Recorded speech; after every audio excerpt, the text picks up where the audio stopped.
Thank you for braving the cool temps, taking the time out of your busy schedules to be here today for this professional development opportunity. Everyone in this room is a wingman, leader, and warrior, and it's our responsibility to learn about ourselves and the people that we lead, mentor, and teach. Today we have the distinct pleasure of hearing two of the most respected experts in generational leadership and motivation. Ms. Gabrielle Bosche is the founder of the Millennial Solution and is known as America's Millennial expert. She is a popular TEDx talk presenter and is one of the most requested speakers on generational leadership and millennial motivation. Brian Bosche is the CEO of Millennial Solutions and is a former national journalist.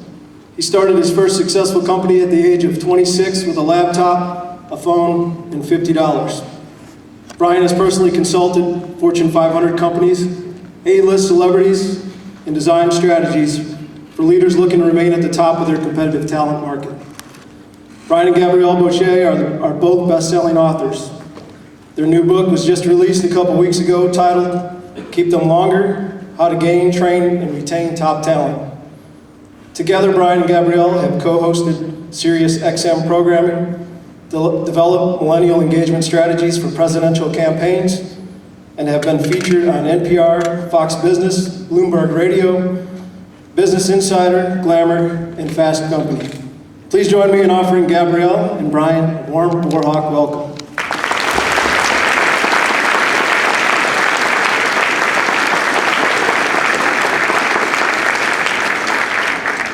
Thank you. Thank you, sir. Good afternoon, everyone. Good afternoon. So I'm here to talk to you about who in the world are we working alongside? Who's the next generation? What generation are you a part of? And really, what's wrong with all of us? So I'm really looking forward to spending the next hour or so along with you. You'll hear from Brian later on as we bring him up to discuss something that's incredibly important and very relevant to what it is that we're doing here. So I have the opportunity to speak around the world about generational leadership, who we are, how we work well with one another, and what influences what it is that we do every single day. But before we get into it, I do like to put a couple of things out there. First, yes, I am a millennial, and so that means I get really bored really fast when it's just me talking. So we're gonna have some moments here throughout our time together for us to be able to interact and for me to be able to hear from you what are some specific challenges that you're having so I can make sure to address it in our time here together. And number two, one of the things I like to put out there is I like to tell folks that I'm not here to tell you that millennials and Generation Z, which we'll talk about here in a moment, are the best generation that's ever existed. I'm not here to talk about that. I will talk about Gen Z, the generation after millennials, and how terrible they are, just because it makes us look slightly less entitled. So we will be talking about that here in a moment. But I'm here to give you some of the research and the work that we've been able to do with our firm to be able to help equip you with the data, the insight, and the information that you need in order to be mission ready. But first and foremost, I want to hear from you. So we call this our airing of grievances. So you can go ahead and raise your hand or just kind of shout out, what are some of the challenges that you're personally experiencing when it comes to leading folks of other generations? I'll start from this section. What's a big challenge that you're having today? Okay, getting them disconnected from technology? Okay, wonderful. What else? Getting them in shape. Yes. Yes, that is certainly a challenge. We were talking about that this morning. All right, what else? Someone from this section. They're entitled. Yes, one of my favorite words. Yes, how do you get them to stop being so entitled, or why are they so entitled? Great, what else? They want an explanation before taking action. Right, what is our favorite question? What do you guys think the favorite word is of the millennial generation? Why? Absolutely, that is absolutely the question. So I'm going to go into why that is, slight pun intended, and what it is that we can do about it. Absolutely. All right, what else? Financial. So how do they understand finances? How do they relate to it? Where do they get information about finances? Absolutely. Great. And how about from over here? Negative feedback. Great. Negative feedback and why we can't seem to take it very well, right? Absolutely. Great. Anyone else? They're lazy. Great. So you guys are being very kind of diplomatic. Like, just throw it out there. I mean, I've heard it all, right? Like, finally we're getting to like this point of like the psychologist couch where you're just kind of like, you know, like throwing up how you really feel. So absolutely. Okay, anyone else? Entitled, lazy, up in the back. Instant gratification. Instant gratification, absolutely. That microwave, I want to know exactly how I'm doing, the instant feedback, you know, the Snapchat filters, all of it. Okay, great. Anybody else? Participation trophies. Participation trophies. Now you guys are getting somewhere. There's some bitterness now behind some of these, right? We started off very professional, and now we've just gone downhill. It's great. We're on this journey together. Great. Participation trophies. We won't talk about who was buying them for us, right? Let's not just point the blame. But I'm just saying we weren't buying them for ourselves. So something to reflect on. Okay, anything else? Putting their whole life on social media. Putting their whole life on social media. That is very funny to me because I hear that from a lot of folks. They're like, why in the world would you take a picture of your feet? Like no one, you know, or your cup of coffee. Like no one really cares about what you're doing. And then a millennial pulls up her Snapchat or her Instagram and it's like, I don't know, 200 people just liked it, so apparently they cared, right? So we've got a generation who uses technology in a different way, who communicates it in a different way. And so we'll be going over kind of each of those kind of sections here together. So, but before we get too far into it, I like to see how kind of next generation thinking you really are. So, like I said, this is a full participation here. I want you to take a few minutes with some of your fellow airmen here and see how many of these phrases you can recognize and see how hip you really are. So I'm going to give you a few minutes to figure it out and we'll come back together.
Beforehand, so they may know some of the correct answers. But, okay, what does it mean to be basic?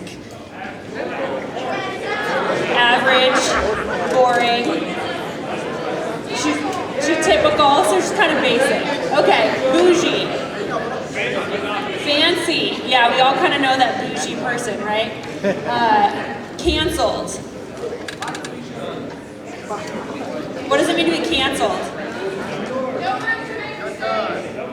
So it's like cut out of my life. Like you're canceled because you did something to upset me or something. You guys are going to be so hip after this presentation. You are so welcome, okay? I'm just letting you guys know that right now. Okay, extra. yeah. Extra like guacamole at Chipotle, right? It's just too much, right? Like they're over the top. They're kind of over the top personality. Fire. Financial independence, retire early. Wow. Yes, I forgot I'm in the land of acronyms. No, it has everything to do with like, it's like hot, it's really cool, like that's fire. Okay, great, flex. Show off, yes, absolutely. Ghosting. Ignoring, right? Like they just don't call you back, they're not paying attention. Hangry. We've all been there, right? It's you're hungry to the point of angry where you're just not completing your sentences. Okay, left me on read. They're just ignoring you, right? You just get the ... dots, which is so cool, right? And then shook. What does shook mean? Shocked, yes. So it's something that's shocking. You're like, oh wow, that left me shook. All right, slay. Killed it. Yeah, you killed it. So as you can tell, this is one of the things I love to do with folks because it's silly, it's ridiculous, but here is the absolute truth, is that every generation has their own language, they dress a certain way, they have certain expectations, and even something as simple as talking about being hungry versus hangry is a very unique proposition of how are we dealing with one another. And so today we're going to be talking about who is it that we're working with, what are some of the generational differences, and how do we start to maximize those differences and lead with a sense of curiosity.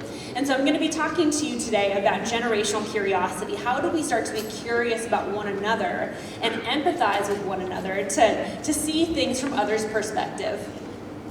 So, like I said before, we had the opportunity to brief leaders from around the world and worked with a number of major companies. And in that, I oftentimes get asked by folks, okay, Gabrielle, this is really interesting, but what's so unique about this next generation, millennials and Gen Z, and why is it so important for us to change for them? You know, no one ever changed for us. And so I'm going to break down kind of the 3 big reasons why this conversation is so incredibly important. So we really have 4 different generations that we're discussing here today. We've got baby boomers who are born between 1946 and 1964. Do I have any boomers in the house? Yeah. Yes, absolutely. Yes. Okay, so we've got 1946 to 1964. Then we've got Generation X, which is born between 1965 and 1981. Do I have any Xers in the house? Absolutely, yes. Great, then we've got millennials. Millennials are born between 1981, 82 to 1996. Do I have any millennials in the house? We are taking over. This is great. Absolutely. Then we have Generation Z. So Generation Z is born 1997 to 2018. So they're very young. They're a lot of the folks that you're seeing on a daily basis. And so I'm going to be sharing with you some of the research and the work that we have regarding these 4 generations. But what is important to notice, what no one is talking about, is that we've got baby boomers getting ready to retire and move on. And we've got Generation X, which is 1/3 the size of that baby boomer population. And so because of that, we have this leadership gap. And so understanding that we're in the middle of the largest generational power handoff in history is really exciting. It's empowering, but it can also be staggering if we're not fully prepared for it. The second big reason really has to do with the shifting sizes of the generations as well. So we've got about 10,000 baby boomers hitting the age of 65 every day here in America. And so what that means is that we've got this kind of aging of one generation and that passing of the baton from one generation to the next. And because there aren't enough of that Generation X generation to take the baton, we're starting to see within organizations a frustration point where Gen X is being asked to do more than one job potentially, or they're grooming millennials at younger ages that maybe they may or may not be ready for that responsibility. And so because of that, we don't have something as simple as the baton being passed from one generation to the next. We've got an expedited environment that we're working in currently. And the final reason really has everything to do with how every generation leads and is led. I'm going to go over that here more in depth, and it's really empowering once folks start to realize even something as simple. I know we're talking about slay and hangry and bougie, but even the word leadership means something different for every generation, which we're going to break down here in a moment. But I think it's important for folks to realize that when we're talking about millennials in particular, because that's a big frustration and challenge point, is that this generation is so large that they're actually starting to divide them up into 2 different generations. There's Millennial Group A, and then there's Millennial Group B. So Millennial Group A is what I'm a part of, and I call us the elder millennials, right? So we've seen some things, right? We know what AOL really was, right? Like we remember what it was really like, right, in the 90s. And so because of that, we've got this kind of elder part of the generation. So do I have any Group A in the house, 1902? Absolutely. We've not lost our luster for life. We're still excited, right? Great. All right. So what about, and by the way, everyone in Group A, I mean, this is just all the research that we have. We're more attractive. We're stronger, harder working, better perspective. Just all of the research that I've been doing over the last 13 years here, folks. But what we see is, okay, do we have any Group B? So that younger part of the generation. They're adorable, aren't they? No one's clapping. No one cares.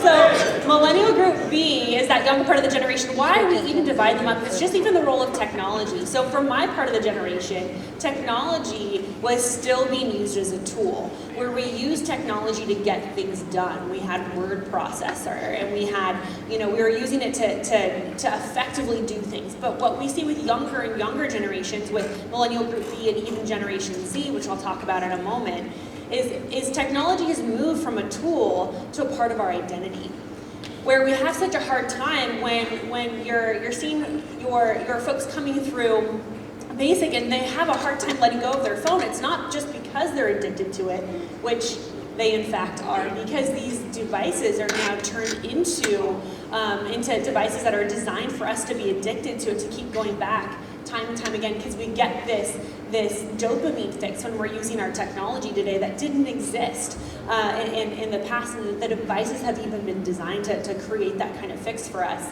But more than anything else, we've got a younger generation who technology is how they see the world and how the world sees them as well. Where we've got a generation who's essentially had a website devoted to what we think, what we do, what we're eating, what we're not eating on a daily basis. And so we may think that's ridiculous, that's silly that you post about that, but that's been the culture and the world that they've grown up in.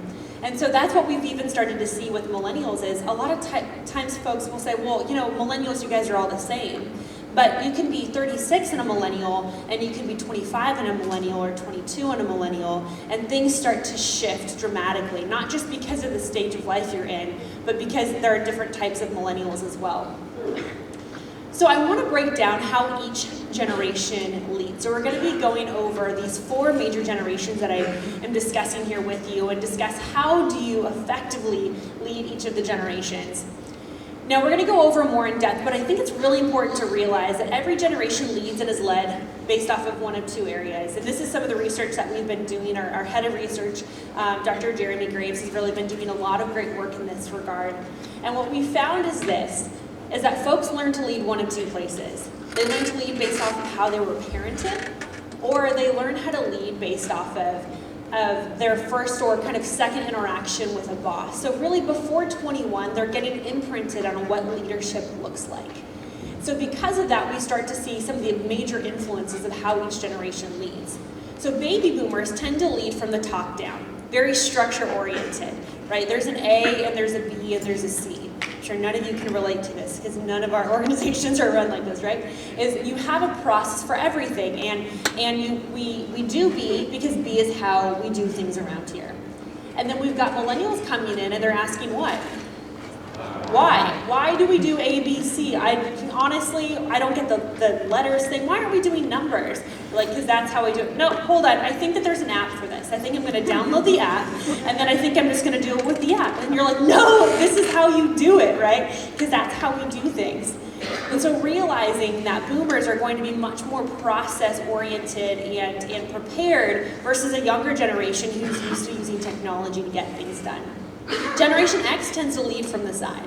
So very independent, very much on your own, very much trying to kind of figure things out, on your own because you had to figure it out on your own. So Gen X is also known as the latchkey generation. So they're known as the latchkey generation because they're one of the first generations where both parents worked. So they had to figure out how to go to college on their own, how to get their first job, how to enlist, how to do all of these things on their own. And so because of that, there's a mindset of, I figured it out on my own, so you should as well. And so if you're Gen X, finish the sentence. If you want something done right, you what? Do it yourself. You do it yourself. Yes. That is very much ingrained inside of our minds. Gen X, I'm just going to figure it out. I got to be scrappy. I got to figure this thing out. I was at an event a few years ago up in Washington, D.C., and there was a gentleman there who asked me, so what do you do? And we were explaining to him kind of what we do. And in it, he's like, yeah, I'm Gen X. And when I came into the workforce, no one really seemed to care about us. And I said, you know what, you're absolutely right. I said, your generation deserves representation. And in true Xer fashion, he just looked at me and he's like, we don't need your help. I was like, you're good at that, right? So they're very much, let's figure it out. So they've got a mindset, if you want something done right, you do it yourself. But millennials have a mindset of, if you want something done right, you do it together. So that is a fundamental difference, is when you realize that younger generations, millennials and even Gen Z, are very, very much looking for, how can we do things together? How can we collaborate? You can see it as a sign of weakness. What we see as a sign of strength.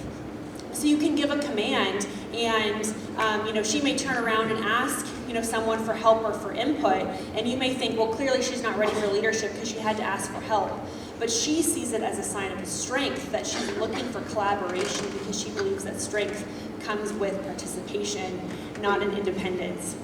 Millennials lead from the middle. So this is a very democratic generation who was raised by parents who constantly wanted to know, well, where do you want to go on vacation?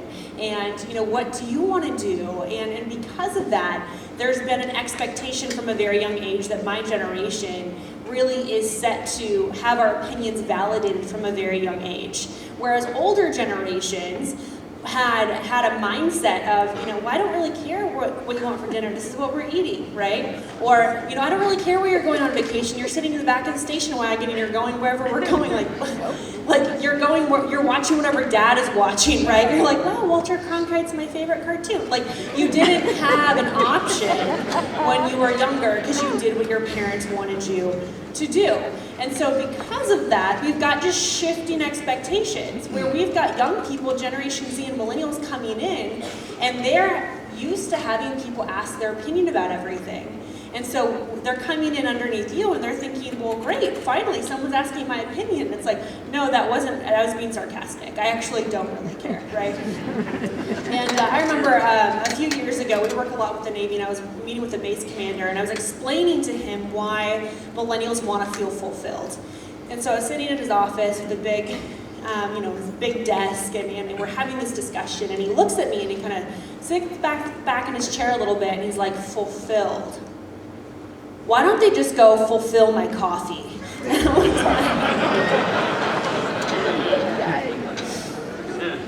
Now, don't go and use that, by the way. That is not to be reused. But I was like, oh my goodness, you just said that out loud, right? But for him and his mindset, even his generation, he's like, you don't deserve to feel fulfilled until you've got to a certain point in your career. And so we've got young people coming in saying, well, I want to know what I do matters. And you're thinking, well, you're 19, you don't know anything, let alone what you're doing matters. And so we've got a generation looking for and searching for that type of significance that's really important. Generation Z is leading from the side, very similar to Generation X. So again, we know how people lead based off of how they were parented. Generation Z was raised by very practical parents. And so what we've actually started to find is millennials, we made decisions about our careers in 11th grade on average. We're now seeing with Generation Z, they're making decisions about their careers when they're in 7th grade. And so when it comes to recruiting, we need to start looking at younger and younger ages, because that's when they're making those decisions. They're asking themselves, where do I want to be? And what's the most practical choice for me? And so they're thinking very, very practically about what it is that they're going to do. So we'll talk here more in depth about how do we lead across generational lines, and how do we understand, how do we relate with one another. So we know boomers are going to be very process oriented, that there's this mindset of there's a best way to do things, and that's the only way to do things. Or oftentimes there's a mindset of that's how we've always done them. And it's not that that mindset is necessarily bad, but what we're going to be talking about, and Brian will be discussing, is how do we make that shift effectively to make sure that we are asking the right questions and challenging the right processes and protocols for the right reasons.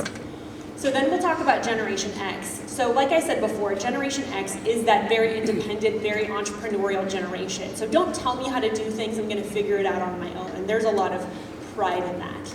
And I think a lot of times people think that there's a big frustration point between baby boomers and millennials. But what we've seen a lot more of is the frustration point between Generation X and millennials, because there's even that difference of what does teamwork actually look like. Where a millennial is saying, let's get as many people in the room as possible and get everyone's perspective. Generation X is like, well, I don't really care what your perspective is, what's the right answer, right? How do we make sure that we get things done how they need to get done? And so because of that, and I've seen a lot of this with Gen Xers on my team, is y'all love yourself some checklists. Don't you love yourself some checklists? Like sometimes, yes you do, sometimes you write things on this checklist that you have already done, right? Because it feels so good to scratch it off. I've started to do it, I get it now. I didn't understand before. The millennial in me was like, I think there's an app for this. Like I'm pretty sure there's an app for a checklist. But y'all love your written checklist and you just scratch it out one at a time. And so because of that, we've got a generation who's saying, you know, do it yourself, figure it out on your own. I'm gonna give you orders, you go and you figure it out. But we've got a younger generation who's used to someone coming alongside us and interpreting that information. And so what we like to share with people is this really important fact when it comes to mentoring and leadership. Younger generations don't necessarily need older generations for information, because we have Google and we have Siri for that. We have information overload. What we lack is interpretation and application of that information. It's the context that this generation is looking for. And that is what our roles are as leaders and as trainers, is how do we provide that context so that they can interpret the information and in the environment and apply it effectively. Millennials, as I said before, are very teamwork oriented. They're looking at how can I bring as many people in to make this process better or more fun. One of the things millennials love, we love a good experience. Like, we are always looking for how do we turn this into an experience? How do we make it more fun, more techy, more exciting? And because of that, there's an expectation of what's kind of the experience that we're being brought into.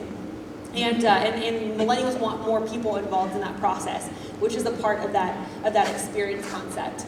And then finally, what we're talking about is Gen Z, kind of that mystery generation that's next, of how do we start to engage with that next generation who, by the way, is not just a younger version of millennials.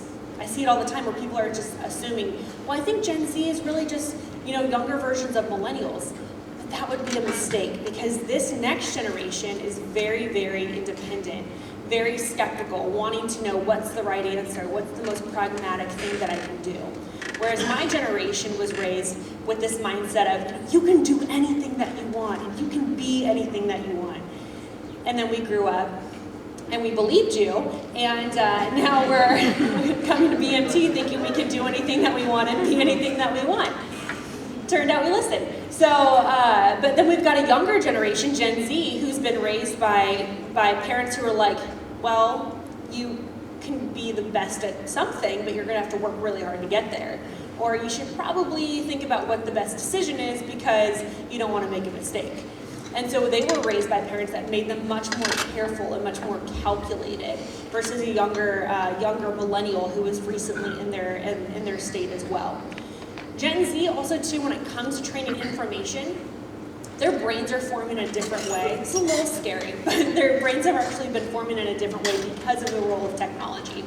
So brain scientists are actually showing that Gen Z's brains are forming in a way where they don't necessarily recognize micro expressions. So really happy, really upset, really angry. So some of the things that kind of happen naturally when you're having face-to-face conversations, these younger generations haven't been exposed to that because most of their interactions have been via virtual reality or a tablet in front of them. And so as we look to the future of training, how do we start to prepare a generation who may not necessarily even recognize some empathetic cues that other generations maybe were raised with? This younger generation also too is used to much shorter bits of information. So what do you guys think is the most popular platform for Generation Z, social media platform? Instagram, Snapchat, MySpace, definitely MySpace. Yeah, what else? Vine. Fine. Pinterest, It's YouTube and TikTok. YouTube So and TikTok. it's all video based. And here's a big shift that we're seeing. Millennials use social media to connect. Generation Z is using social media to be informed and entertained. So they're not going on there necessarily to find and keep friends. They're going on online to find and keep busy. And so there's a difference of even how this next generation is using social media. So they're looking for short bits of information.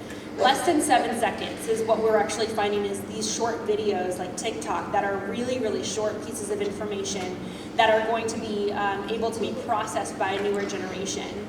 And so we have to consider, as we're educating and training a new generation, we can look at them and say, well, they think differently than I do, and that's wrong, they shouldn't think this way. But in order to be ready, we need to be able to be prepared for how do their brains work and how do we get them to where they need to be. Leadership always starts with meeting people where they're at and taking them to where they need to be. And that's really what our role is here and what it is that we're going to be kind of going more in depth here. So when it comes to the strategies, we are a research firm, but I'm constantly the person saying, okay, well, what now? And how does this actually apply? And what are we going to be doing? So I'm going to be sharing with you 2 strategies, and Brian's going to wrap up with the third, of how do we actually apply information, going beyond the, oh, that's interesting, into the here's how we actually do it. The first is to set expectations. Expectations is the most powerful force you can use as a leader. All of us have expectations. All of us have expectations about our relationships, about our commute, about how our house is going to be heated or cooled, and in all of that, we're constantly looking for how do we make sure that that expectation gap of what do we think it's supposed to be like and what is it really. We're trying to close that gap constantly. A mentor of mine used to tell me, the first time you give someone a gift, they appreciate it. The second time you give them a gift, they expect it. But the third time you give them a gift, they're entitled to it. And unfortunately, we've seen this with the younger generation, where many of the things that we're seeing as gifts are now felt as entitlements. Where we're seeing things like, well, why aren't there 3 different types of mashed potatoes? Like, I feel like, this should be gluten-free. Like, well, do you have a gluten intolerance? No, I just don't like it. Okay, great. Well, let's maybe talk about that later, right? They're so used to everything changing for them. But if you see it through their lens, the world has changed. Millennials were like, I don't really want to go to class. And they're like, okay, fine, we'll do online classes. They're like, well, I don't really want to shop in person. They're like, okay, fine, Amazon Prime, right? Like, oh, I don't really like Facebook. Okay, fine, Instagram. Like, everything has changed because this massive generation, millennials are the largest generation that's ever existed, and Generation Z is supposed to be just as large. And so because of that, the world we're living in has been changing for a younger generation. And so the more that our society, I think, has trained young people to change, to say, oh, it's okay if you don't like that, we'll change. They're now coming in and training under you and expecting the world to change around them as well. I'm not saying their expectations are right or appropriate, I'm just telling you this is where their expectations are coming from. But we see it all the time. I mean, Brian's going to be talking here in a moment, so I get to throw him under the bus just a little bit. So I get to speak quite a bit, and in that, one of the things that oftentimes I'll go into my hotel room and there'll maybe be some popcorn or snacks or something. Well, in Austin over the summer, I went to my hotel room and there were these chocolate covered strawberries. Very excited about this.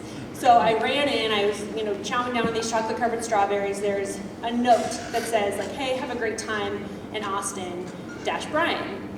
Now, my husband's name is Brian, but I was thinking about that all the time. Things you need to know. His name is Brian, and he's not very romantic. So that's very important for the context of the story. So I'm sitting there eating these strawberries, and he happens to call me. And so I'm 3 of them in. I'm like, yeah, hey, how's it going? And he's like, hey, what's going on? I'm like, oh, hey. You didn't happen to send me these chocolate-covered strawberries, did you? And he's like, yes, I did. And then he told me they were $35, which, gentlemen, by all means, don't ever buy your wife or significant other something and tell her how much it costs. That part's fake news. That part's fake news. It's fake news. I didn't say the price. All right. I said the price. You 100% did. Anyway, so I was like, okay, great. So I'm eating them, and I was like, oh, I didn't really think they were from you. I just didn't know. And he goes, hold on. Who is sending you chocolate-covered strawberries to your hotel room? I was like, no.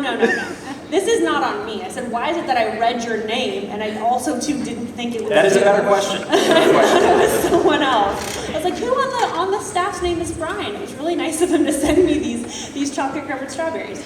So if I were to, every time I walk into a hotel room now, expect Brian to send me chocolate covered strawberries, I would be disappointed, because has he ever done that for me since?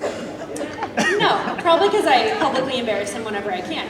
So one of these days it's gonna happen, but it would be completely ridiculous. But many people who are coming in under you have an expectation that's unrealistic or ridiculous. And so one of the things that we teach anyone in leadership is to set those expectations early and often. What we do with our team is we say, what are your 3 expectations for working here? And be very, very clear about it. So whether that's expectations for time till promotion, the type of work they're gonna be doing, work-life balance, whatever's important to them, I wanna know. Because unspoken expectations in relationships and in work are the things that lead to bitterness the fastest. So how can we bring extreme clarity to what it is that we're doing so we can be on the same page? They share their expectations for me, I will then share specific expectations for them. So that way, if either of us are not holding up our side of the deal, we can have a conversation about it in the future and we have something to return to. Because one of the challenges I think that we have in leadership is we oftentimes project our own expectations and experiences on other people.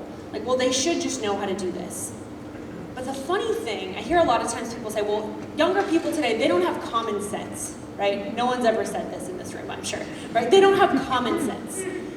But the funny thing about common sense is very relative to your own experience. So for one generation, common sense may have been balancing a checkbook, but common sense maybe for my generation is downloading an app that then balances your checkbook.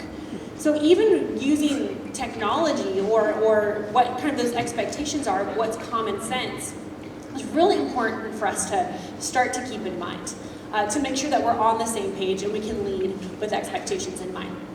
The second big strategy here is providing context. Context is king everywhere.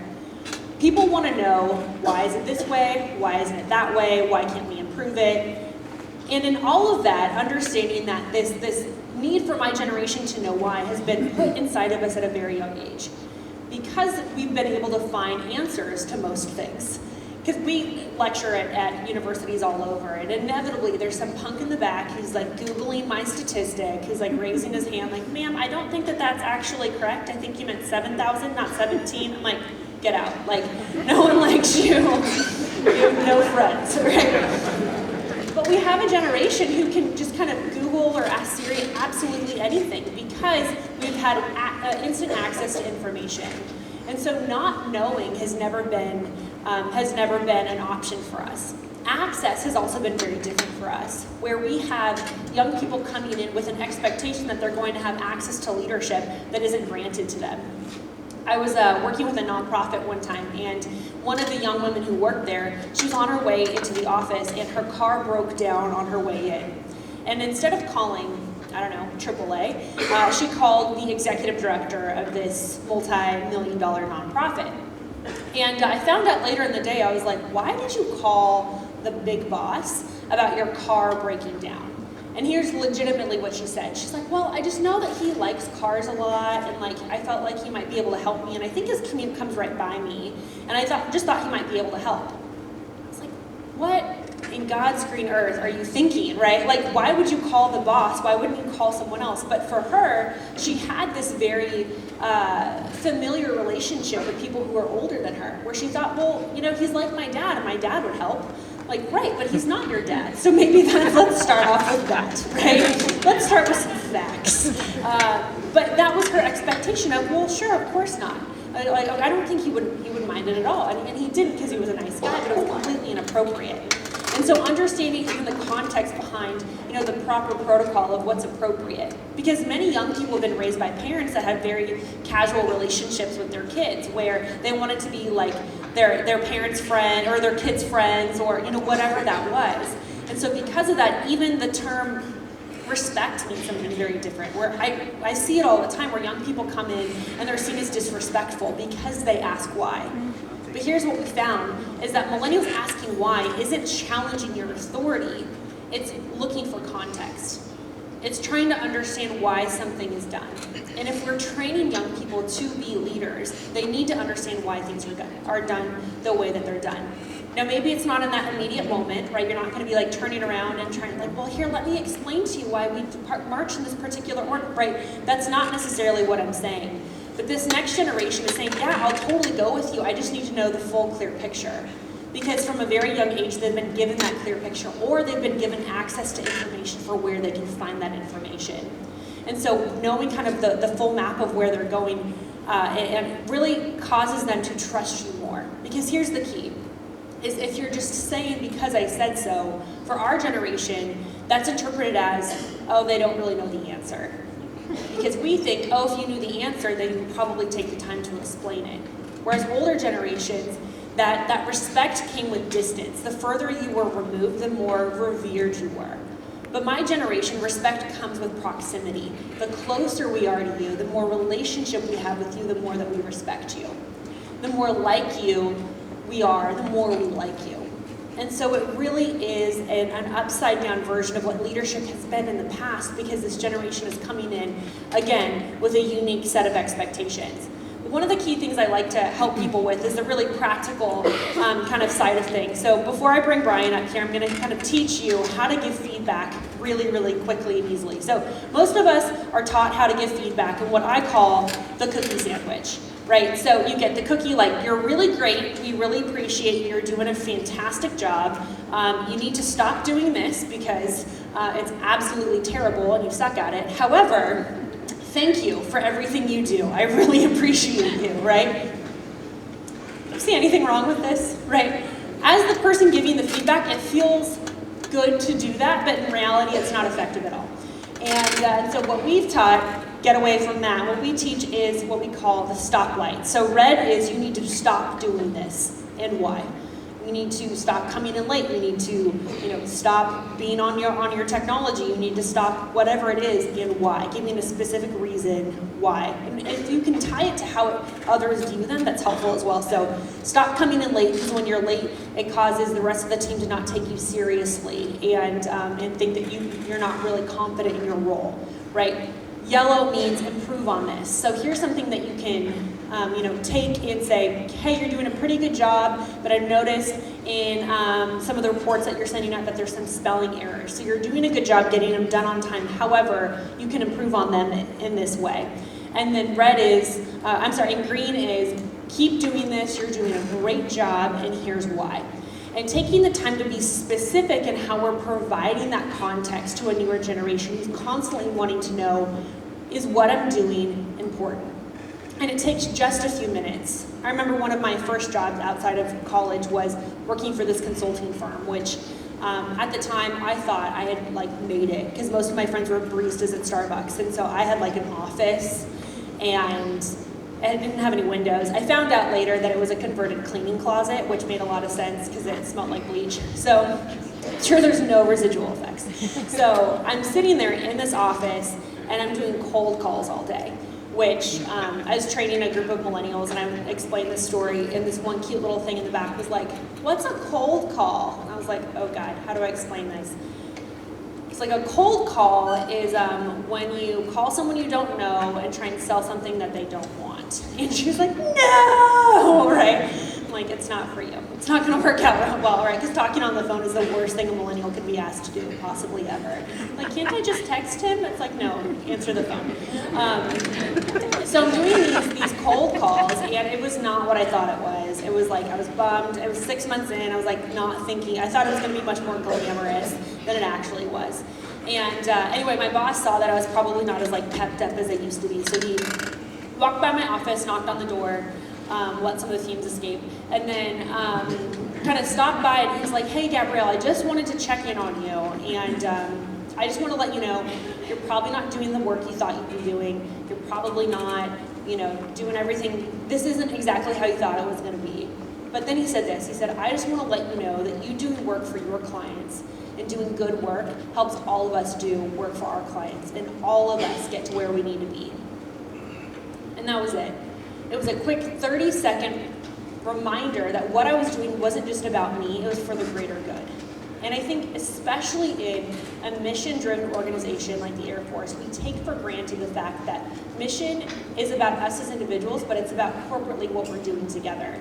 And taking the time, 30 seconds, I'm not talking about mounds of paperwork here. How do we find moments to pull people out of what they're doing right now and connect them to something much bigger?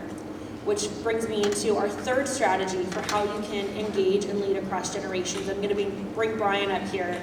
Please give him a hard time and tell him to buy me more chocolate covered strawberries. So, all right, bring Brian up.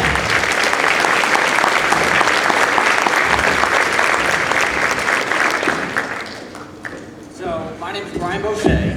It's been 100. Is that you doing that on mic, or is it me?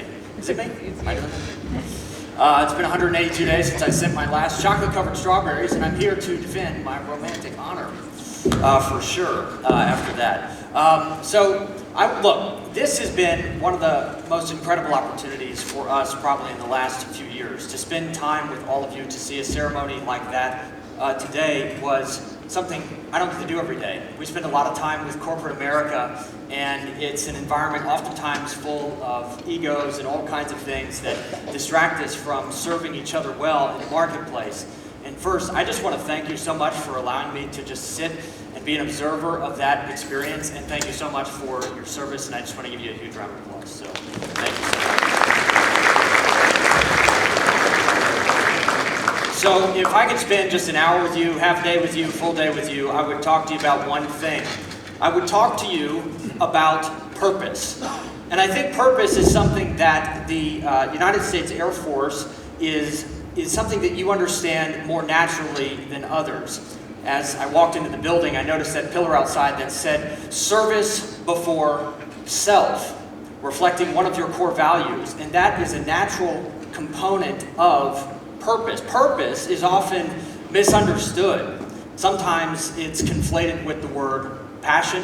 Sometimes it's confused with seeking happiness. But that's not what purpose is. Sometimes folks think that you got to drive to the top of a mountain and look at a sunset and perhaps find yourself in that sunset.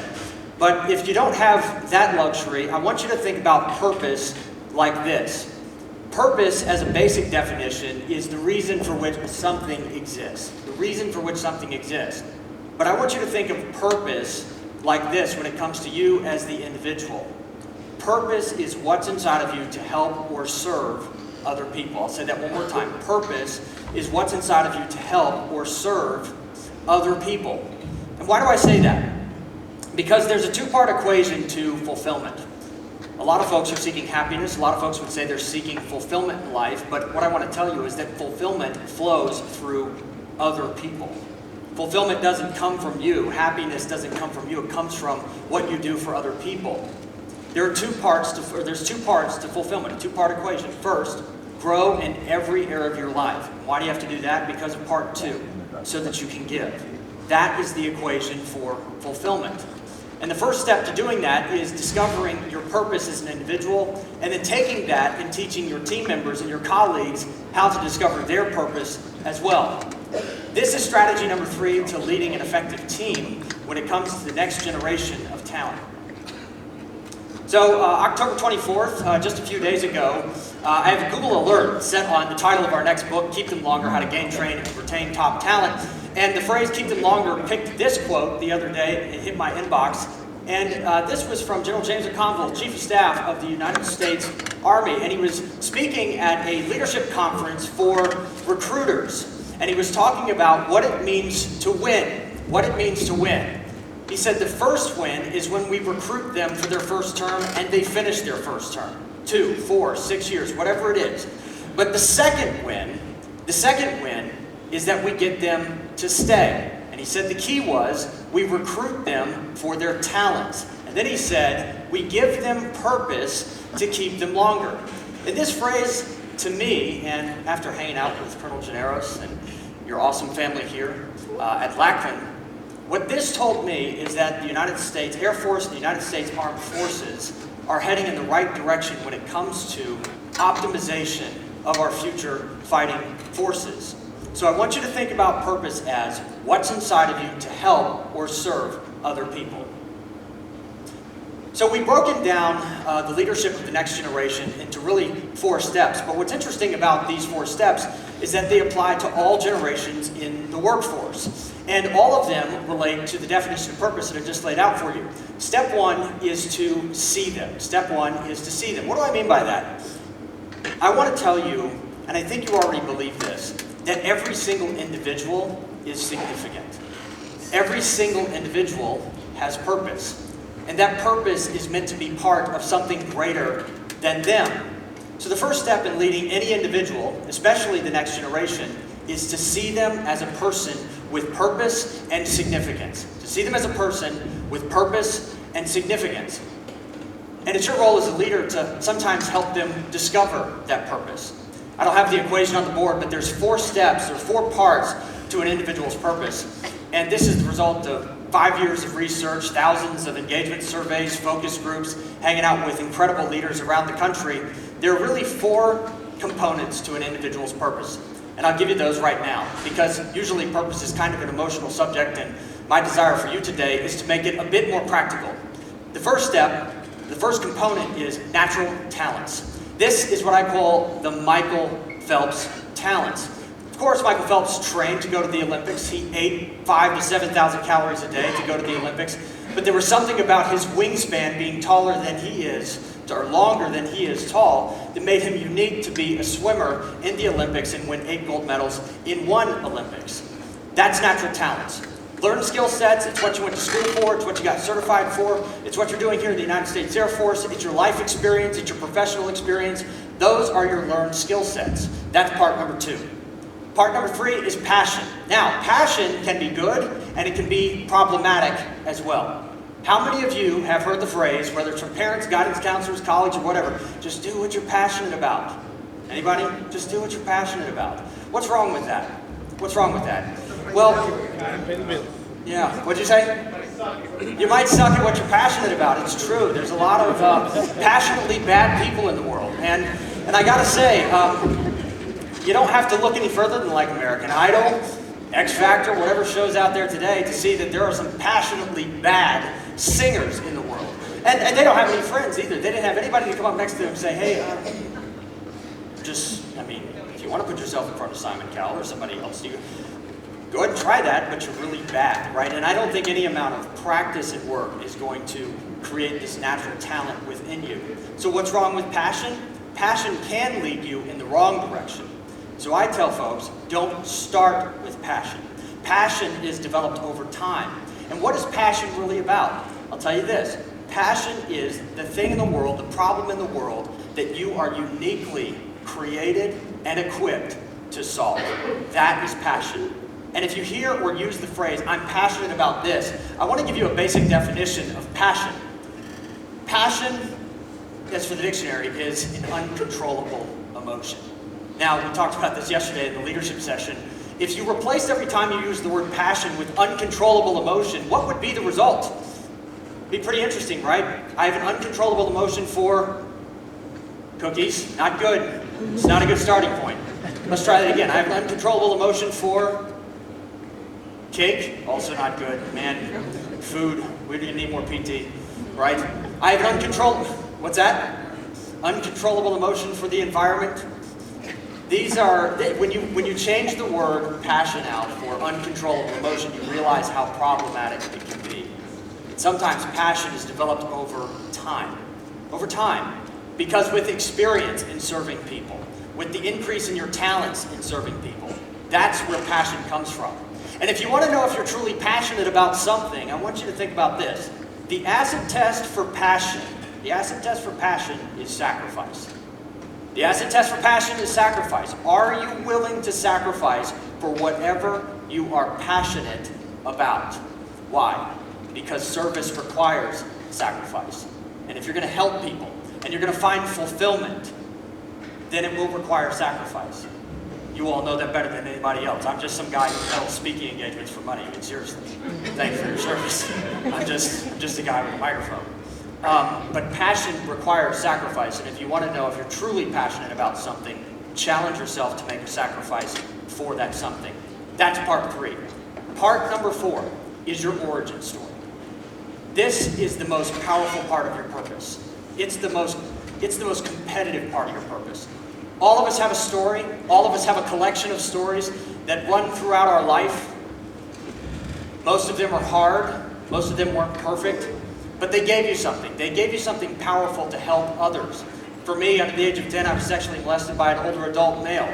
Later on, in my 20s, I went through a divorce and a layoff in the same month and experienced some of the greatest depression I've ever had in my life. Not to mention the effects of what happened when I was under the age of 10. But I recognize that there's an incredible amount of people in America and around the world that experienced something very similar when they were a young child.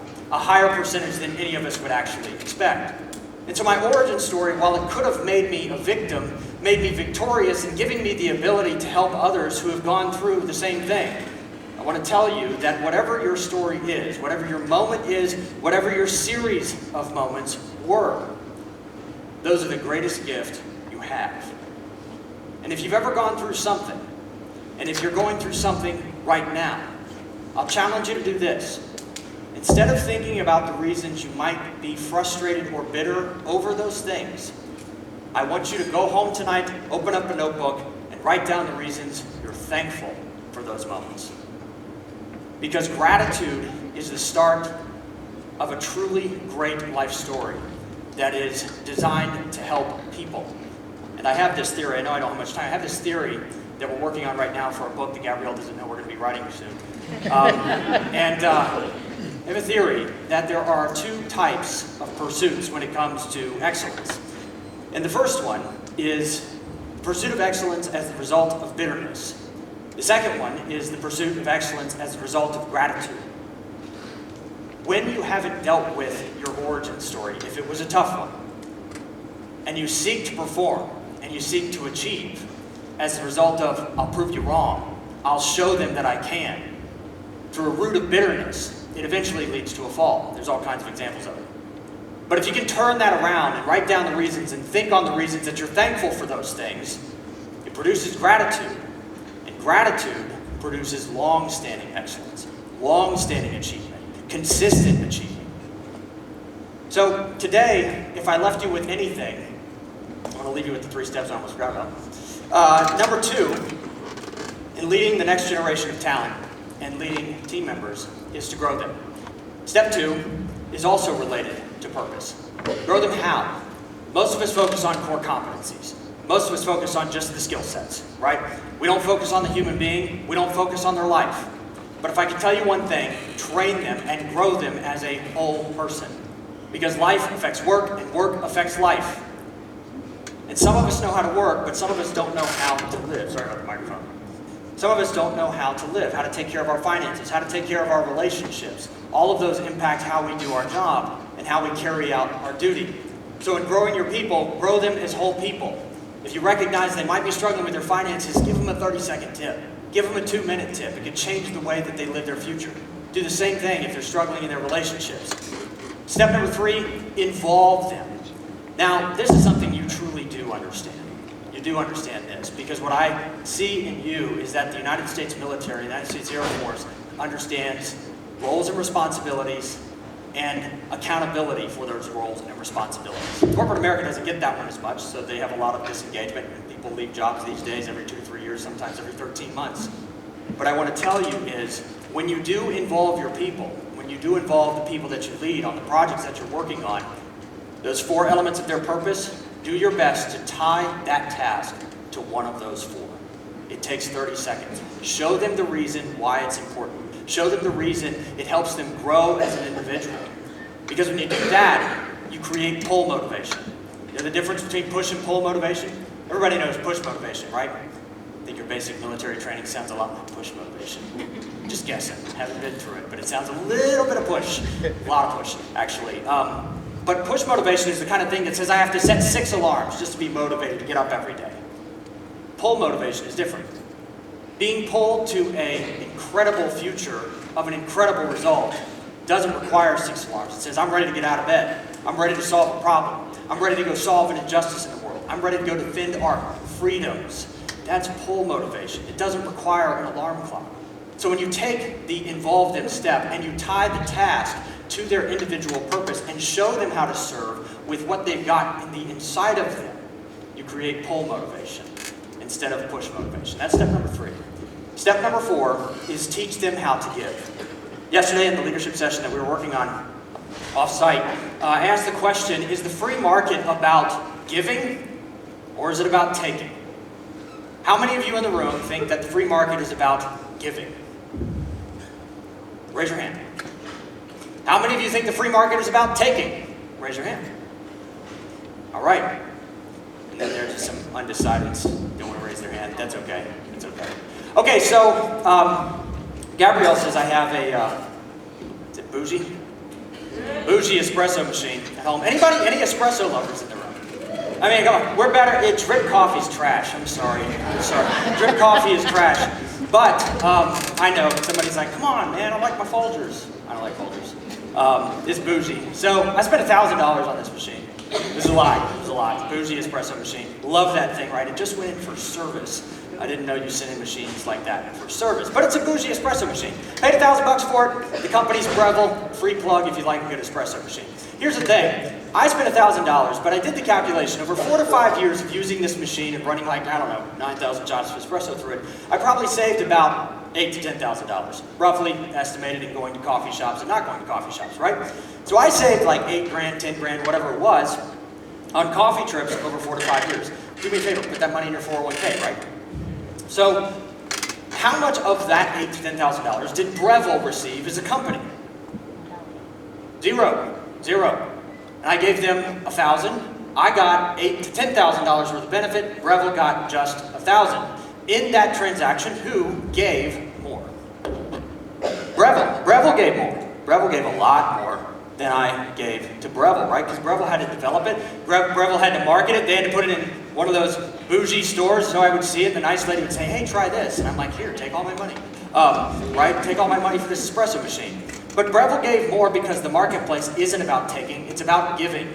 The best companies in the world, the best organizations in the world, the best nonprofits in the world give more than they take.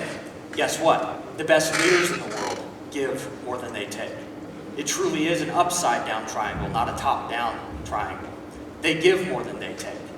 So if you can teach that spirit of giving to your people by showing them what they have on the inside of them, those natural talents, those learned skill sets, that passion, that origin story, and how they can use it to help people, you can teach them how to give. And I want to tell you, tell them to go out and use those talents. Tell them to go do it. To use it in their community, to use it on their team, and then have them think on the transformation stories. Because all of us have a transformation story. All of us experience transformation where we were at this point in our life, and now we're at this point in our life. And there was a series of things that happened, and then we changed as a person. That's a transformation story. It's an A to B moment. The best kind of transformation stories are the ones where you take what you have and produce that transformation in other individuals, giving other people an A to B transformation. That's the best kind of transformation, because when you see that as a person who's helped someone, that's where fulfillment comes from. If you can teach your people to do that, you can teach them to add value to others before thinking about themselves. And if you can take it a step further, tell them to focus on the intrinsic rewards and the feelings they're getting from giving and serving others than the extrinsic rewards. Teach them how to give, teach them so much. Teach them how to give. If you've done that, you've done all 3. Teaching them how to give is the secret to getting someone to be a selfless performer, teammate, and leader. If I leave you with one thing today, because Gabrielle's given me one of these things. Right, shut up. Get off the stage. Boring. If I can leave you one thing, I tell each one of you individually that you each have a purpose. You may know it, maybe you don't know it. Maybe no one's ever said it to you. But you have a purpose, and you're significant. You see, the thing is that the pursuit of purpose is the pursuit to matter. All of us are on a pursuit to matter. Every single one of us. Maybe we do it consciously, maybe we do it subconsciously, but all of us are on the pursuit to matter. And the way that you know that you matter is that you matter to other people. And the way you matter to other people is to take what you have to offer and help them experience a transformation in their life. That's how you know that you matter. So if I left you with the one thing, it's that you matter, that you have a purpose, it's built to serve someone, and it's also built to give you fulfillment. Thank you very much.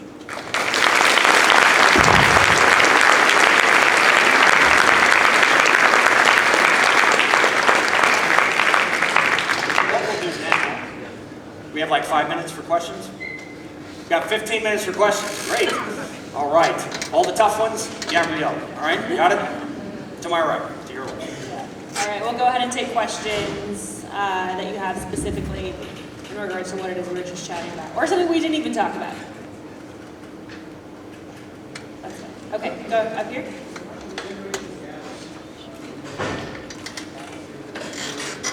How about you? Go ahead. Statistics say that the newer generations are waiting to have children or not having children at all. What's the effect going to be long term for everybody? Organizations like the Air Force or private industry? Yeah, great question. Really, really good question. So on average, millennials are taking 7 years longer to get married or have children. So what we're seeing is that most millennial women are getting married at age 26, 27. Millennial males are getting married at 29 or 30. And so that's pushing back a lot of decisions, whether it's career decisions or purchasing a house. So the real estate economy is certainly affected by it. The consumer economy is certainly affected by it. And I'm sure that you're certainly seeing some of the effects as well within the organization that we're discussing with here today. So I think that the impact is already being felt quite a bit, that people are making some kind of pushing back some of those kind of longer term decisions. And I think people are then choosing to invest money in a different way. They're not necessarily feeling the need or that pressure of, what's a diplomatic way of saying this, growing up. So we're taking a lot longer. So that gangplank, even to adulthood, has certainly been pushed back. And so they're saying, well, I have time, I have time. And we hear it from a lot of folks saying, well, 30 is the new 20. It's like, it's not actually. 30 is the actual 30, right? So numbers don't lie. I don't care how good your skincare regime is, right? Like you're still 30, right? I'm 31. So I'll be 31 on Sunday, which Brian continues to remind me. So thank you, honey. I appreciate that. Certainly. So the impact, I think, is going to be felt certainly kind of across the economy as I think family units are changing and even just our neighborhoods look different. And so from a real estate perspective, we're even seeing neighborhoods starting to shift and change because those houses that were once owned or occupied by baby boomers, there aren't enough Gen Xers to fill those homes. And so those homes are then being repurposed. And so now baby boomers even are competing with millennials for the type of housing that they're looking for because maybe they're empty nesters and relocating. So the kind of the trickle effect, I think, from the demand for what types of goods and services to even what our neighborhoods look like. Because millennials, when it comes to what it is that we're looking to purchase, for us, we care more about access than ownership. Whereas in the past, it used to be, I want to own a house, I want to own a boat, I want to own, this is my yard. Millennials, we rent everything, right? Like I can rent a dress or a tool or a car, and just having access to that is more of a priority. And so those anchoring points that used to kind of keep people anchored to a community or to one another certainly looks different or is taking longer. So yeah, great question. There was another question up here. No, just kidding. Okay, go ahead. So as I was looking at your slides, it seems to be a good comparison between Gen X and Gen Z. How does that affect the millennials in the middle if we're very compatible or very alike that you wedge them out? Sure, really great point. This is the one time I think that millennials are like, wait, what about me? And everyone's like, take that. And like, now you know how we feel, right? Sometimes I think people like to say, well, like Gen X is kind of like the redheaded stepchild. And then they look at me and they don't want to racially stereotype since I have red hair and I'm in fact a stepchild. So I'm like, it's okay, I can handle it. But yes, I think because Gen Z was raised by Generation X, there are a lot of those similarities. And I think millennials, those in-between generations are always the bridge translators. So they're always kind of translating one generation to the next. I think that millennials are going to be forced to kind of grow up because there doesn't need to be as much translation. So I think that millennials have been kind of taught, or they've kind of grown up as kind of that, that baby child kind of mindset of like, oh, it's okay, we'll do it all for you, because unfortunately that's kind of been how it is. But I think millennials are going to start kind of growing up at a much faster pace because Generation Z is very practical and they're kind of figuring it out faster than some of the millennials did at their same age.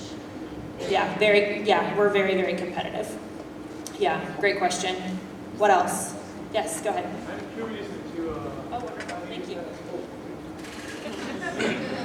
I'm curious if what kind of study have you been able to perform in the military, and I'm coming with the expectation portion of it. Since you mentioned the millennials need expectations, you enter in a military organization that already should give you a type of expectation of what you expect from the military, because it has a determined outcome.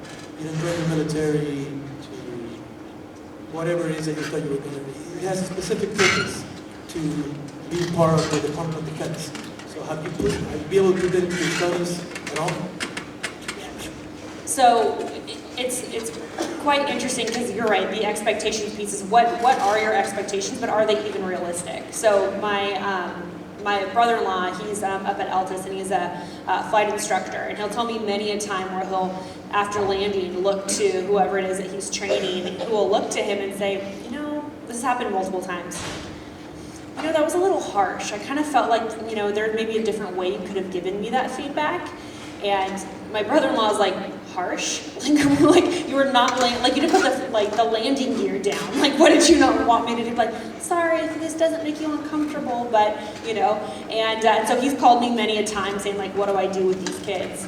And I think that could indeed be a challenge, because whether or not they're coming in, people are being recruited are coming in with realistic expectations, it's our role to reset those and make sure that they're appropriate. Because again, I think part of it can be kind of unspoken. So maybe their expectation is going to be, you know, you're going to help me figure out what I'm going to do with my life. Well, yeah, but if that kind of directional expectation they have doesn't turn into what they think it's going to be, like, oh, you're not going to make me like a YouTube star or like rich and famous or whatever it is that they're looking to do, that's where I think some things kind of can get broken. So it's certainly, I think, where the over communication comes up of how do we make sure what those expectations are, and how do they set them for themselves. I think that's what's really important. Is personal leadership means reflecting on what your expectations are and whether or not they're appropriate and communicating them. Yeah, great question. Everyone, I just want to give a notice. We have enough time for one more question. Everybody, one more.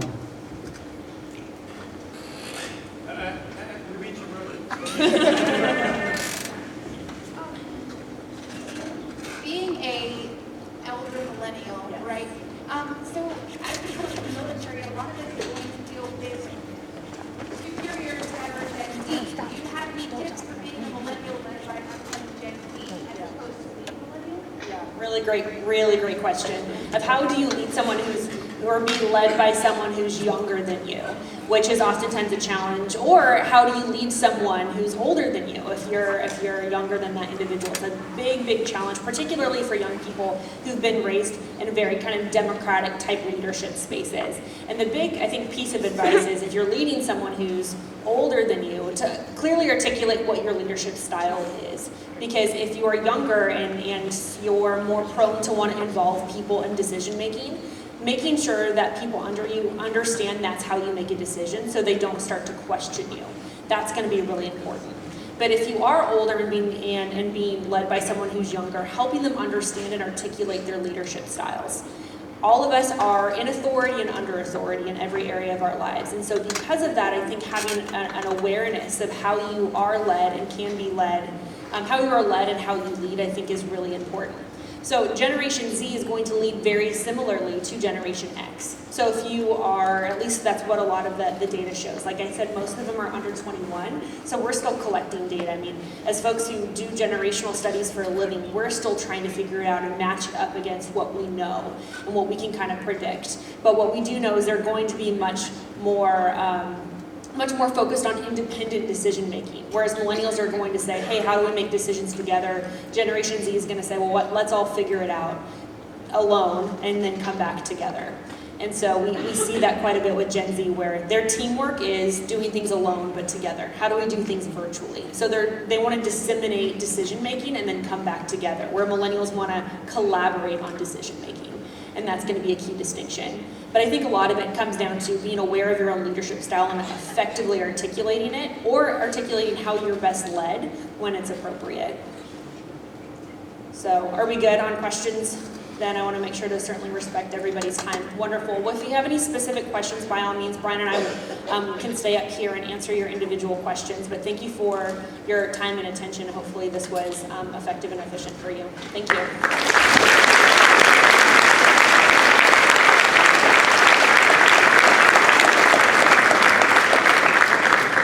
Well, I know we got some baby boomer bladders out there, so we'll be quick. So there's a lot of people that can stand up here and speak and brief to an audience. There's very few people that can connect like these two right here to an audience. So thank you for sharing your time and talent with us. And you are obviously part of the Warhawks family, but take advantage of this. Okay, this is a great opportunity to learn. We talk a lot as a command team about culture and character and communications, and those things are key to what we do, the criticality of the fight that we do right here at the Gateway. So the importance of the communications to bridge down those barriers. When we talk about diversity and inclusion as our superpowers, it's absolutely true. So think about the business at hand and what we do and how we speak to the hearts of not only these young men and women, but across the generations. Across the generations. This is also, by the way, about readiness and resiliency. Okay, if you listen to this and you listen to the message, the strength behind it is speaking about purpose and how much you matter. Because we are a values-driven organization. Hear me now. There's 3 points to that. There's 3 points to that. Number one, this team, this family, we share these values. We have shared values. And then there's 2 things that every one of us wants every time we walk through that door. We want to feel like we're valued, and we add value to the fight. Okay? This is family business, this is war fighting business, this is Warhawk business. I appreciate you all very much. Thank you.